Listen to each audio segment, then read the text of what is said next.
Spice up your e-learning with the power of Gen AI and Adobe Creative Cloud with me, Mark I. I'd like to introduce you to some tips, tricks, and AI hacks that will help you speed up productivity, enhance your creativity, and spice up your e-learning with a little pow!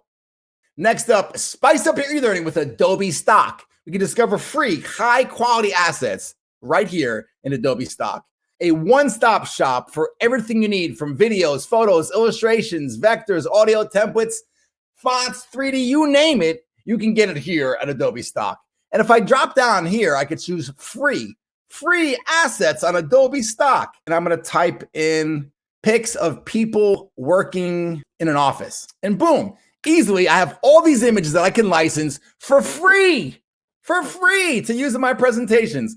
I can even come down here and look and say, like, what if I like this one? I can click on these little three dots and I can say, you know what, find something images similar to this one, because it's more at my alley. And boom, now I have a bunch of more images of people sitting at their desktops, looking at their laptops for me to download.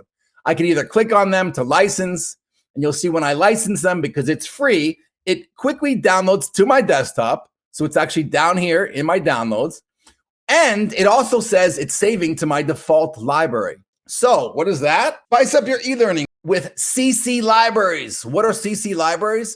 Creative Cloud Libraries, where we can easily store and manage our assets in the cloud. Check it out. So if I come back here and maybe I'm downloading these images. So every time I license it, we know it's getting downloaded and it's also saving to the cloud, both two in one shot. However, if I want, I could just click on here and just download the image, right? I just click on here and download. So I could license it. That's the long way, and it downloads for free, and it also saves to the library by default. But a quick way is if you hover over, you'll see there's a little heart, which is save to library. So what does this mean, save to library? Well, it's also showing right up here that I have libraries, and mine is called My Libraries. That's the default library. But if I wanted to, I could have a bunch of libraries, which I do, a bunch of different libraries. In fact, I created one for us, Spice Up Your E-Learning. And if I open up my library tray here, you'll see I can actually choose and see what's in these little libraries. That's my library, and those are the images that I just downloaded right in front of you. Or I can go into my own library that I've created, Spice Up Your E-Learning, right? And now I can save things to this library. So for instance, a quick way is click on this little heart, and boom, it saves it to my library. I want this image, click on the heart, boom, it's in my library. Boom, it's in my library. Boom, it's in my library. So you see that all the images right here, they're in the cloud. So what does it mean, Creative Cloud Libraries?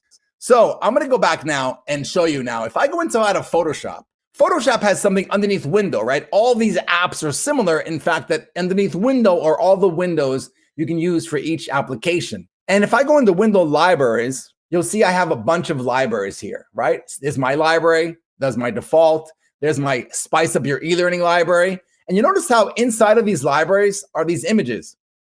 Now, the ones with the shopping carts have not been licensed. If I double click, you'll see it has the stock number ID.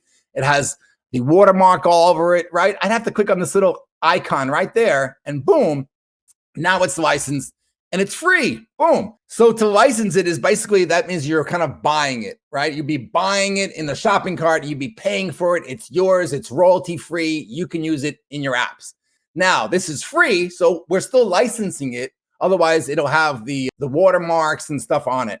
But it's still going to be free, but it's just licensing it so you're able to use it in your project. But now if I was to close this and go back to Window, Libraries, I can double click and boom, it looks good. It's ready to go. There's no watermark and stock number, okay?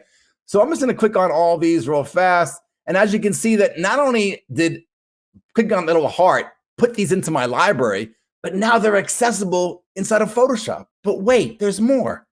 If I go inside of Adobe Illustrator and go to Window, Libraries, you guessed it, the exact same navigation, the exact same stuff, and here are the exact same images that I could use inside of Illustrator. So can you imagine that if you have a logo, it'd be a good spot to put that logo maybe inside of your library so I could easily use it. If I go into Adobe Premiere, again, if I go into Window Libraries, all those images are accessible. So anything I put in my Creative Cloud libraries, are accessible in all of my Adobe Creative Cloud apps. Bam! Does that make it easy or what? Again, you can see my libraries, which are loading, of course, behind this, so you can't see it. They're right there. And if I navigated to my Spice Up Your eLearning, you see I have those exact same images right here inside of Premiere. So that's Adobe Creative Cloud libraries. Hope you enjoyed this tip from Head Tricks Training.